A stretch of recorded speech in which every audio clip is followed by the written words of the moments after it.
바보야, 문제는 계엄이야.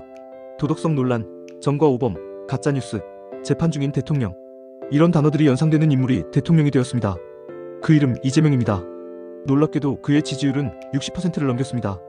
상식적으로 불가능해 보이는 일이 현실이 되었습니다. 이유는 단순합니다.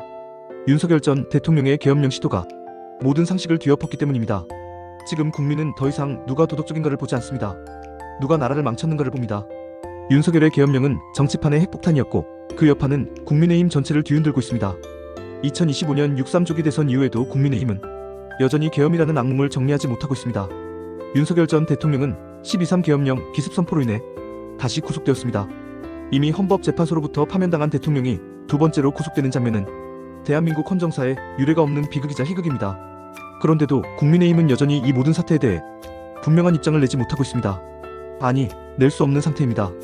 왜냐하면 그들도 공범일 수 있기 때문입니다. 최근 특검의 칼끝이 윤 전 대통령을 넘어 국민의힘 의원들에게까지 향하고 있습니다. 김건희 특검은 윤상현 의원을 압수수색했고 내란 특검은 12.3 계엄 해제 표결을 방해했던 의혹에 대해 여당 지도부까지 들여다보고 있습니다. 만약 이 수사에서 계엄령에 가담한 혐의가 드러난다면 국민의힘은 단순한 정당 위기를 넘어서 정당 해산 심판이라는 초유의 사태까지 갈 수도 있습니다. 물론 현실화 가능성은 낮지만 지금처럼 아무것도 대응하지 못하는 정당에게 그 가능성을 단언할 수 없습니다. 문제는 국민의힘이 아무것도 못하고 있다는 점입니다. 7월 9일 열린 긴급위원총회에서 특검 수사 대응 TF를 구성하자는 송원석 비대위원장의 제안에 단 한 명도 손을 들지 않았습니다. 누구도 나서지 않았습니다. 비공식적으로는 불만과 위기감이 넘치지만 공식적인 자리에서는 침묵뿐입니다. 친윤계는 서로를 의심하고 비윤계는 이 기회에 손절하자는 분위기입니다. 이런 상황에서 어떤 정치적 대응이 가능하겠습니까? 사실 국민의힘은 이미 오합지졸이 되었습니다.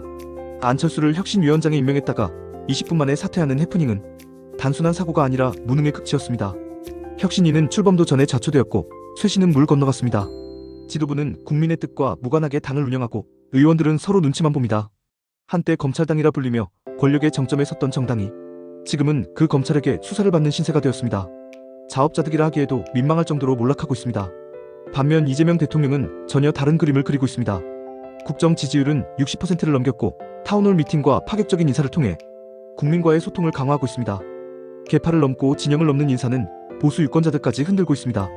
전임 대통령 부부의 구속과 수사 속에 이재명 대통령의 과거 도덕성 논란은 계엄이라는 태풍에 묻혀 사라져버렸습니다. 도덕성이 실종된 사회. 그러나 그 실종을 만든 건 윤석열이었습니다. 바보야, 문제는 도덕성이 아닙니다. 문제는 계엄입니다. 이 말이 지금 국민의 속마음입니다. 더 이상 정과 오범이냐, 대장동이냐, 백현동이냐를 따지지 않습니다. 비상계엄령이라는 반민주적 시도가 대한민국 헌정을 파괴할 뻔했다는 점에서 윤석열 전 대통령은 정치 생명이 끝났습니다. 국민은 독재의 향기를 느끼는 순간 등을 돌립니다. 그것이 민주주의의 본능입니다. 이제 국민의힘은 결정해야 합니다. 윤석열을 끌어안고 함께 침몰할 것입니까? 아니면 과거를 정리하고 새로운 보수로 거듭날 것입니까? 지금처럼 침묵하고 서로 눈치만 보다가는 계엄이라는 늪에서 결코 빠져나올 수 없습니다. 정당 해산까지 논의되는 이 상황에서조차 제대로 된 사과나 책임 있는 행동이 없다면 국민은 더 이상 기다려주지 않을 것입니다. 이재명 대통령의 지지율 상승은 단순한 인기몰이가 아닙니다. 윤석열 계엄령에 대한 국민적 분노가 이재명이라는 선택지로 표출된 것입니다. 이는 이재명이 잘해서라기보다는 윤석열과 국민의힘이 너무 못했기 때문입니다. 그리고 그 무능과 독선의 끝이 계엄령이었습니다. 이제 진짜 개혁이 필요한 것은 이재명 정부가 아니라 국민의힘입니다. 계엄이라는 오점을 정리하지 못한 채 탄핵의 강도 건너지 못하고 여전히 윤석열의 유산을 끌어안고 있는 한 국민의힘은 보수정당이 아닌 과거정당으로 남게 될 것입니다. 혁신은 결국 자기부정에서 시작됩니다. 자기부정을 못한 정당은 역사 속으로 사라질 뿐입니다. 바보야, 문제는 도덕성이 아닙니다. 문제는 계엄입니다. 문제는 윤석열입니다. 그리고 문제는 그 윤석열을 아직도 정리하지 못한 국민의힘입니다.